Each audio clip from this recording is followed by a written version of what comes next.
आवाज उठ रहा है, तो आवाज उठने के क्रम में सिर्फ दलितों के ही हत्या हो रहा है, पिछड़ों के ही मारा जा रहा है। हमारे लोग अभी धैर्य से काम कर रहे हैं, हमारे लोग अभी धैर्य रखे हुए हैं, लेकिन धैर्य रखने का भी एक सीमा होता है। हमारे लोग हथियार नहीं उठाना अभी चाह रहे हैं, लेकिन ये दुश्मन बाध्य कर रहा है कि हथियार उठाओ। हथियार उठाना चाहिए। हथियार जब बाबा साहेब अम्बेडकर के सन ने जो हमें पावर दिया है, एटम बम से भी तगड़ा है। एक वोट, एक गरीब का भी वोट और एक अमीर का भी वोट, दोनों को बराबर है। इसमें जरूरत नहीं है हथियार उठाने का। अगर 85% के लोग एक गट्ठर में आ जाएंगे तो इस गट्ठर से दब करके 15% मर जाएगा। ये लड़ाई के मैदान में कहाँ खड़ा होगा? केवल हमें एकजुट और एक आवाज की जरूरत है। हथियार तो हमारी आवाज है, हथियार हमारा संविधान है, आशीर्वाद बाबा साहेब का लाइन और नीति है, हमारे पुरखों का नीति है। और ये मैं उन लोगों को चेतावनी देना चाहता हूँ कि छेड़ो मत। कहीं जे पुनः लौटा नक्सली मोमेंट के तरफ तो फिर तुम छत पर मड़ई लगाकर रात भर जागने का काम करेगा और झाड़ा फिरते वक्त भी चिहुक कर झाड़ा फेरेगा कि कहीं से कोई नक्सली न आ जाए। मैं उस समय को आने नहीं देना चाहता हूं। हम लोग सबसे ज्यादा शांति का पुजारी हैं और शांति में विश्वास रखते हैं, लेकिन कभी कभी शांति के लिए भी हथियार उठाना पड़ता है, हाथ में हथियार उठाना पड़ता है। जिस दिन हमारे लोग हथियार, अभी चलाने की जरूरत नहीं है, जिस दिन हम हथियार उठा लेंगे। आइए ना हमारा बिहार में मार देंगे गोली कपार में, कुछ इसी प्रकार का सीन क्रिएट किया गया है बिहार के भोजपुर जिला के लहरपा गांव में। जिस प्रकार के घटना का अंजाम दिया गया, लोग कह रहे हैं कि ये नरसंहार से कम नहीं है। घटना का कारण जानिएगा तो आपका पैर तले जमीन खिसक जाएगी। राजपूत समाज के द्वारा ये घटना का अंजाम दिया गया है। यादव समाज के जो लोग हैं उन पर ताबड़तोड़ गोलियां चलाई गई है। घटना का कारण मैं बता दूं कि जो यादव समाज के लोग थे वो अपना रास्ते से जा रहे थे और राजपूत समाज के लोग जो थे वो गाड़ी रास्ता पर लगाए थे और यादव समाज के लोग बोले कि हमको जाने का रास्ता दीजिए। इतना ही कहना गंवार नहीं गुजरा और राजपूत समाज के लोग ताबड़तोड़ गोलियां चलाने लगे, जिसमें 3 लोगों का मौत ऑन द स्पॉट हो गया और 3 से 4 लोग जो है वो अस्पताल में भर्ती है। ये बयान जो है वो पीड़िता का बयान है, वो खुद इस बयान में वो अपने जो है वो जुबानी कबूल किए। इस विषय पर हम बात करेंगे कि बिहार में क्या वो 95 का दौर फिर से लौट आया है और नरसंहार करने का इरादा फिर से जो है वो जाहिर किया जा रहा है। मेरे साथ बातचीत करने के लिए सोशल एक्टिविस्ट जो है वो और पॉलिटिकल एनालिसिस चंद्रमा राम जी हैं, जो काफ़ी सामाजिक और राजनीतिक मुद्दे पर बेबाकी से अपना राय रखते हैं। सबसे पहले स्वागत राउर। ठीक है, आपको हम आशीर्वाद दे दें कि आपने बेजुबानों का जुबान और आवाज़ बनने का काम किए हैं, इसलिए आप लोग धन्यवाद के पात्र हैं। आपके चैनल धन्यवाद का पात्र है। अब बताएं, 95 का दौर फिर से यहाँ पे दोहराने की कोशिश किया जा रहा है बिहार में। 95 का दौर दोहराने की बात है, जनसंहार के तरफ जाने की बात है। यह घटना लहरपा का ही नहीं, जब से बाबा साहेब के असूलों पर, बाबा साहेब के लाइन पर लोगों ने खड़ा होना शुरू किया है, लोगों ने आवाज देना शुरू किया है, अपने संविधान के प्रति वफादारी का उदाहरण पेश करने, उसके पक्ष में आवाज देने का काम किए हैं, कर रहे हैं लोग। उस समय से ये सामंती और सरकारी गठजोड़ और कहिए तो किसी हालत में ब्राह्मणवादी संस्कृति भी नहीं बचती है। ये सरकार आज ब्राह्मणवाद, सामंतवाद और पूंजीवाद के गठजोड़ से चल रही है। और पुनः ये लोग अब देख रहा है कि संविधान के तहत यहाँ के दलित पिछड़े के लोग खड़ा हो रहे हैं, तो संविधान उसके हाथों में अचूक हथियार है। उस संवैधानिक तरीका से इन लोगों के आवाज को हम दबा नहीं पाएंगे। तो वह है क्राइम के स्थिति में पूरे बिहार में आप सुनेंगे, उधर दुसाध जाति के लोगों को जिंदा जला दिया। आप आगरा में की हालात को आप समझे होंगे। एक हमारे संसद दलित समुदाय का बयान दे दिया, उनने रणसंगा के खिलाफ में बयान नहीं दिया, वह सच्चाई को कहा। सच्चाई को कहा कि वास्तविकता यह है कि मुगलों को बुलाने वाले में भी यही वीर बहादुर लोग थे। कई लोगों को जयचंद से लेकर के वगैरह लालच की लड़ाई में उनको बुलाते थे और वो आया तो सबको रगड़ा। लेकिन सच्चाई उन्होंने कहा है। इस पर वहां करनी सेना एक विधायक नहीं, एक सांसद घर पर हमला करती है, इसलिए कि वह दलित समाज से आता है सांसद। इतना बड़ा पोस्ट पर हो जाने के बाद भी अभी ये सामंतों की, पूंजीपतियों को, ये ब्राह्मणवादियों को हम लोगों के, हम दलित समाज के प्रति देखने की नजरिया आज से सैकड़ों वर्ष पहले का ही चल रही है।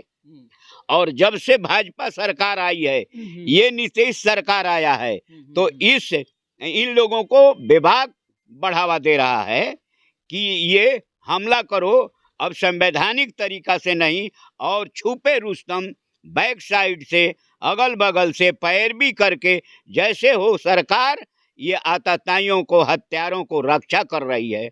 उसका उदाहरण आपको ये लहरपा की घटना भी है, जहां जानबूझ करके लोगों ने गाड़ी रास्ते पर लगा देता है और जबकि बारात आने वाली है, गाड़ी रास्ते पर लगाया। ये सुनियोजित प्लान है। और यह ऐसे घटना को यह मर्डर नहीं कहा जा सकता है। वहां जनसंहार हुआ है, जनसंहार किया है कि जनसंहार की कानून लगनी चाहिए। जनसंहार के दृष्टि से लोगों को देखना चाहिए, पुलिस प्रशासन को, कि वहां सुनियोजित, ये सुनियोजित हत्या कोई करता है तो इससे बड़ा कोई क्रिमिनल धारा नहीं है, उसमें फांसी की सजा होती है। और सुनियोजित ढंग से वहां के राजपूत सवर्ण जाति के लोगों ने रेर बेसाहा और गोली चलाया। गोली चलाने की कोई और मार करने की, गाली देने की, रास्ता रोकने की कोई वहां पर जरूरतें नहीं थी। किसी तरीका से वे लोग रेर बेसाह करके हत्या करने का काम किया है।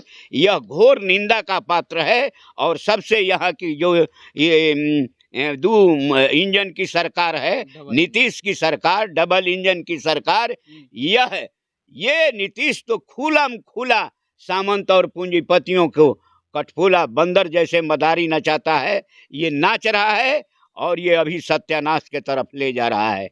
वास्तविकता यह है कि इन्हीं लोगों के संरक्षण में हम तो कहेंगे कि यह बिहार के लोग वह करनी सेना को देख रहा है और पूरे देश को क्राइम के वेग में झोंकना चाह रहा है। इसे बहुत निंदा करनी चाहिए, सरकार को शर्म करनी चाहिए। सरकार को तो अब नीतीश तो आप काबिले नहीं रह गया।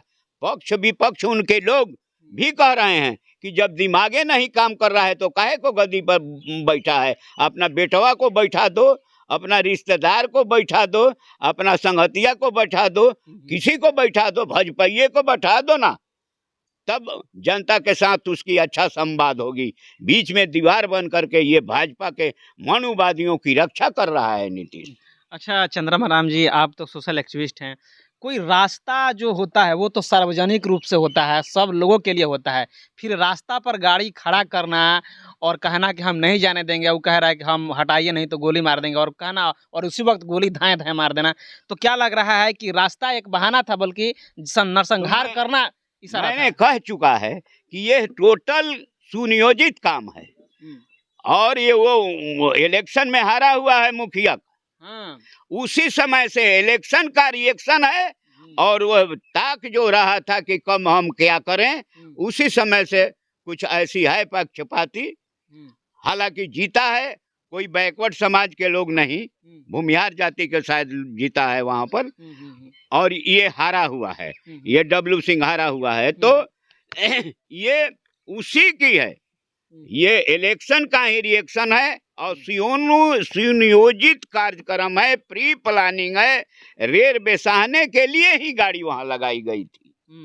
यही स्पॉट और वाकया सुनने और समझने से यही समझ में आता है कि सामंतों ने वहां रास्ता रोक करके वो जनसंहार करने का ही प्लान उसका था। अच्छा हुआ कि बहुत कम ही लोग हताहत हुए, नहीं तो वो जहां बारात और मजमा होती है तो बहुत लोग मारे जाते हैं। हम लोग घर पर गए थे और बयान वगैरह भी हम लोग लिए हैं। वहाँ न तो कोई पुलिस का सुरक्षा है, न तो पुलिस उस घर पर पहुंची है, और ना ही किसी की गिरफ्तारी अभी हुई है। क्या लग रहा है कि इसमें सरकार भी पीछे से सपोर्ट कर रही है? मैं तो पहले ही कह चुका हूँ, अगल से बगल से पैरवी से वगैरह से ये सरकार इन गुंडों के हत्यारों के पक्ष में है, सामंतों के पक्ष में है, या फिर सपना देख रहा है मनुवाद लाने का और मनु स्मृति लाने के, हमारे आवाज को कुचलने का। लेकिन इसकी अब औकात नहीं है, भारत में किसी की औकात नहीं है जो हमारे बाबा साहेब के मिशन को रोक सके। और हमारे लोग जो मारे जा रहे हैं, इसके पीछे एक और भी, एक तरफ हमारे मातम है, गम है कि हमारे लोग मारे जा रहे हैं, लेकिन दूसरे तरफ हमारे अंदर खुशी भी है कि हमारे लोग मुट्ठी बांध करके आगे बढ़ रहे हैं, आवाज दे रहे हैं बाबा साहेब के मिशन के लिए। यह जानता है यह ब्राह्मणों का ब्रह्मास्त्र है, रूमर कंफ्यूजन एक्शन। ये रूमर कंफ्यूजन एक्शन करके बाबा साहेब को लाइन को धूमिल करना चाहता है, और रूमर कंफ्यूजन एक्शन जो ब्रह्मास्त्र चलाया है तो उसका एक काट है बाबा साहेब का जो मनुवाद है, बाबा साहेब का शूद्रार्थ और शूद्रों का अर्थ अब चल चुका है। ये ब्रह्मास्त्र अब इसका मटिया मेट हो जाएगा, इसलिए ज्यादा चिंतित है और आक्रामक तेवर अपनाया है। वो चाहता है कि बाबा साहेब का मिशन को रोकें, लेकिन यह कतई संभव अब होने वाला नहीं है, यह मिशन चल चुका है। चंद्रमा राम जी, जहाँ देखिए तहाँ दलित मारा जा रहा है, पिछड़ा मारा जा रहा है। आप कह रहे हैं कि एक तरफ जो है गम का मातम है तो दूसरी तरफ खुशी है, आवाज उठ रहा है। तो आवाज उठने के क्रम में सिर्फ दलितों का ही हत्या हो रहा है, पिछड़ों का ही मारा जा रहा है। हमारे लोग अभी धैर्य से काम कर रहे हैं, हमारे लोग अभी धैर्य रखे हुए हैं, लेकिन धैर्य रखने का भी एक सीमा होता है। हमारे लोग हथियार नहीं उठाना अभी चाह रहे हैं, लेकिन ये दुश्मन बाध्य कर रहा है कि हथियार उठाओ। हथियार उठाना चाहिए। हथियार जब बाबा साहेब अम्बेडकर के सामने जो हमें पावर दिया है, एटम बम से भी तगड़ा है। एक वोट, एक गरीब का भी वोट और एक अमीर का भी वोट, दोनों को बराबर है। इसमें जरूरत नहीं है हथियार उठाने का। अगर 85% के लोग एक गट्ठर में आ जाएंगे तो इस गट्ठर से दब करके 15% मर जाएगा। ये लड़ाई के मैदान में कहाँ खड़ा होगा। केवल हमें एकजुट और एक आवाज की जरूरत है। हथियार तो हमारी आवाज है, हथियार हमारा संविधान है, आशीर्वाद बाबा साहेब का लाइन और नीति है, हमारे पुरखों का नीति है। और ये मैं उन लोगों को चेतावनी देना चाहता हूं कि छेड़ो मत। कहीं जे पुनः लौटा नक्सली मोमेंट के तरफ तो फिर तुम छत पर मड़ई लगाकर रात भर जागने का काम करेगा और झाड़ा फिरते वक्त भी चिहुक कर झाड़ा फेरेगा कि कहीं से कोई नक्सली न आ जाए। मैं उस समय को आने नहीं देना चाहता हूं। हम लोग सबसे ज्यादा शांति का पुजारी हैं और शांति में विश्वास रखते हैं, लेकिन कभी कभी शांति के लिए भी हथियार उठाना पड़ता है, हाथ में हथियार उठाना पड़ता है। जिस दिन हमारे लोग हथियार, अभी चलाने की जरूरत नहीं है, जिस दिन हम हथियार उठा लेंगे, जिस दिन हम एक आवाज में खड़ा हो जाएंगे, उस दिन तो ये लोग पुनः एक दूसरा हिंदू का राज खोजेगा। चलिए, चंद्रमा राम जी थे, सोशल एक्टिविस्ट थे और इनकी राजनीति और जो सामाजिक मुद्दा है बहुत पकड़ है। वो दौर भी देखे हैं जिस दौर में कहा जा रहा था कि बिहार में पुलिस न तो थी, न ही फौज थी, न ही सरकारें काम कर रही थी, सिर्फ और सिर्फ गोलियों की गड़गड़ाहट गूंज रही थी। उस दौर से चंद्रमा राम भी गुजरे हैं और इनके लहजा, इनके गुस्सा से आपको पता चल गया होगा कि ये किस मिजाज के आदमी हैं, समाज और राजनीति पे इनका किस प्रकार से पकड़ है। बहरहाल इस चीज़ को लेकर के आप क्या सोचते हैं, प्रतिक्रिया जरूर दीजिएगा। और चैनल पर पहली बार आए तो चैनल को सब्सक्राइब करें, वीडियो को लाइक करें, शेयर करें। पेज पर देख रहे हैं तो पेज को भी लाइक और फॉलो जरूर कीजिएगा। मिलते हैं अगले खबरों के साथ, तब तक बहुत बहुत धन्यवाद। Thank you.